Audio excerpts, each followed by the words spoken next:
Hi everyone, my name is Jan Culek and welcome to my next episode of Bonsai Geek series directly here from the workshop.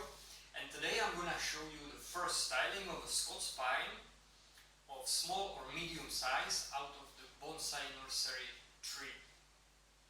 This tree is a typical product of a specialized bonsai nursery, and you can get trees like this for quite a reasonable price. And then you can continue to build up and create your own design for this tree. However, you need to understand the basic concept, how the building process really works, how to speed up the process, and how to get some good results. So let's get started. So this tree was repotted in spring 2019 out of quite a big plastic container into this ceramic bonsai pot. The front of the tree was selected and the trunk inclination as well. And what's very important, that I worked really a lot to attach the tree very well into the pot.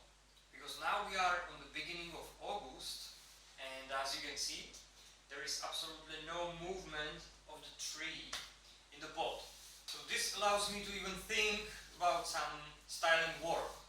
When the tree is shaking in the pot or there is some movement due to poor attachment during the repotting, or the root system is underdeveloped, not strong enough to support the tree inside of the pot, hands off. You cannot even think about some styling, you need to wait until the tree will be ready. It means that the root system will be fully developed and the tree will be really vigorous and strong. Always work with well-established, strong and vigorous trees. Next sign that the tree is ready, there are many branches with a lot of foliage, a lot of new needle mass, and each of these new shoots has multiple buds in the end. In this case 1 to 3, sometimes even 4 or 5. Okay, so the very first work will be here, over here with the dead wood, with these dead stumps. Important note, all of these stumps are already old, dry, dead wood. And this allows me to work with these stumps in the middle of the summer. Imagine that these stumps are out of fresh wood and I start to sculpt them.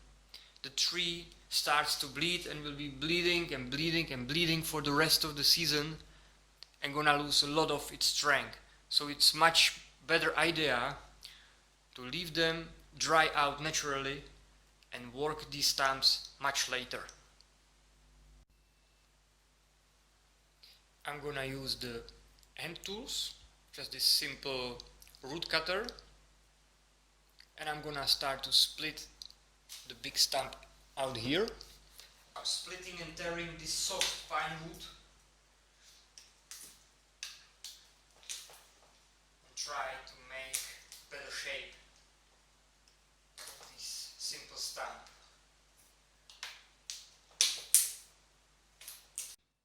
Okay, so the first stump is done.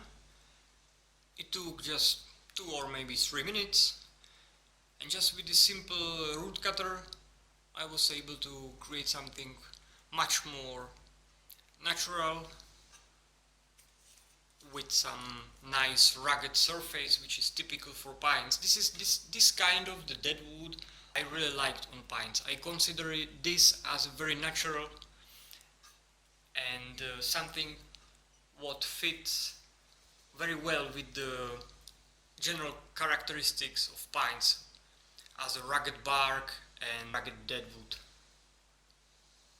Let's see if this section here is really dry and dead. If not, I will touch it just a little bit and finish this one later during the autumn when the sap will be not so active, let's say. So even this stump here is dry, so I can work it. It's interesting because there was a callus, but somehow it dies off, or maybe it's a semi-dry,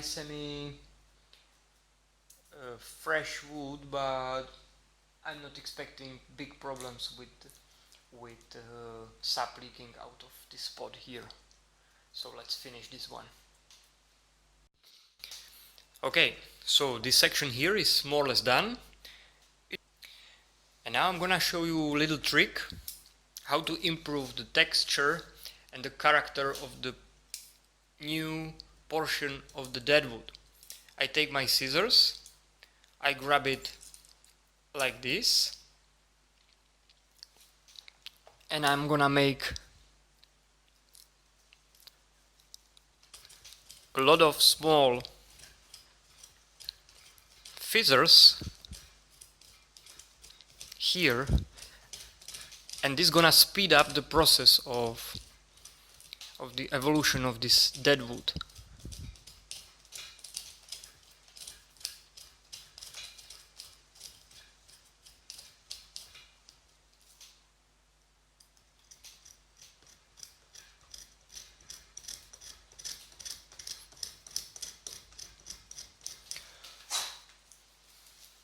So all of these little cracks which I did with the scissors gonna extend, and here appears much more texture, character and depth in this part of the deadwood.